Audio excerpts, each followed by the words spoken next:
So I wasn't here last week because I was abroad in Disneyland, and actually there wasn't a session in the end.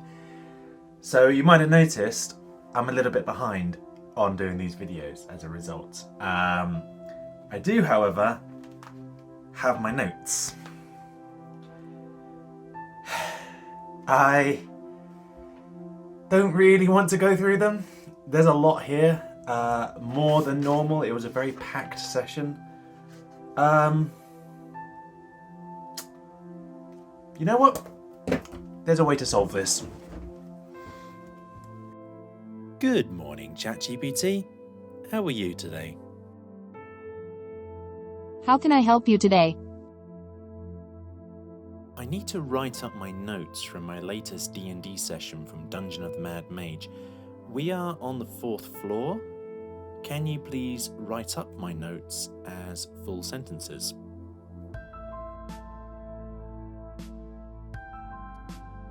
Here are my notes.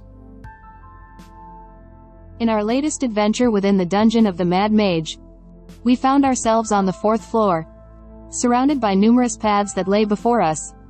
As we delved deeper into the dungeon, we learned that this level was home to various inhabitants, including drow, kuo-toa, and what we aptly dubbed stinky lizards.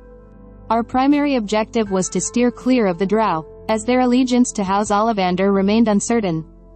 To make our way past the drow and towards the kuo-toa, we chose to traverse a disgusting, slime-ridden waterway. Disgustingly, the water contained floating lumps of slime.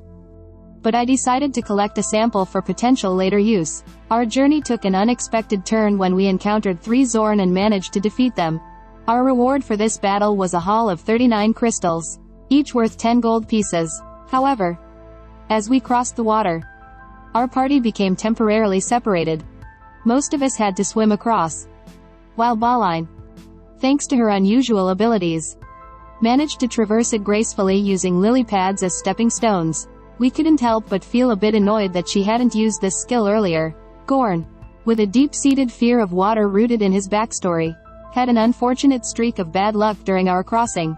His failed stealth and perception rolls led to us being taken by surprise by a group of kuo-toa who took us into their custody. Their leader, Chief Priest Nugaloop, wanted to have a conversation with us. He explained that they were constructing a statue for a new god, formed from a peculiar assortment of elements. Nugaloop criticized their previous god for being weak, as it had allowed the kuo-toa to come under attack from a monstrous creature living in the water, which he described as a kraken. He drew us a picture of this creature, which appeared to resemble a lamprey with legs. A successful nature check revealed to us that this kraken was, in fact, an aboleth. To establish trust with the kuo-toa, we offered them a random head of a yuan tea statue from our bag of holding. Nugaloop was convinced that we were champions sent by their new god to battle the aboleth, and we decided to play along with this notion. We learned that our options for progressing were to either defeat the aboleth or help complete the statue by finding wood and a weapon worthy of the gods.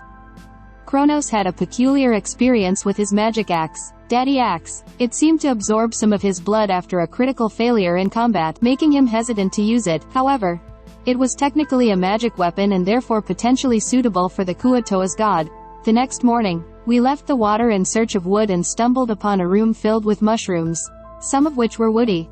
There, we discovered a woman in tattered clothing with a toad on her lap. She feared demons and claimed that her toad could sense them outside. Upon further investigation, we realized that the toad was a demon in disguise and it vanished when its cover was blown. We decided to take the woman back to the alchemist for her safety, and we offered him the green crystal we had acquired, which turned out to be what he had been seeking. He transformed into a sloth and disappeared, leaving us with yet another mystery. Baline opted to stay with the human woman as we continued our journey. We eventually stumbled upon a room inhabited by spiders and 2 drow who attacked us while placing bets on who would kill us first. Kronos attempted to negotiate with the drow, claiming that we were part of the drow club thing.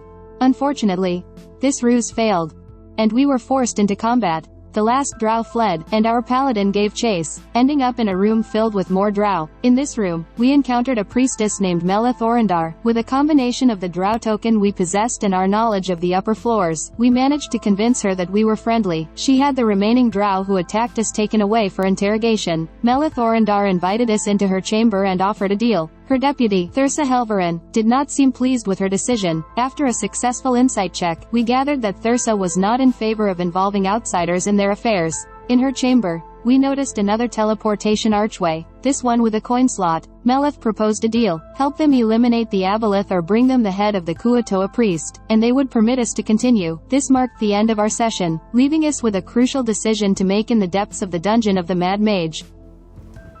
And there we go. That was the session.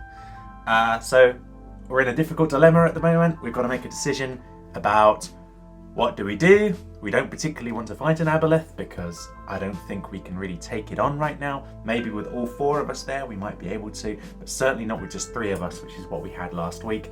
But 2 of the parties that are down here both want the aboleth dead, so that's the easiest way to go.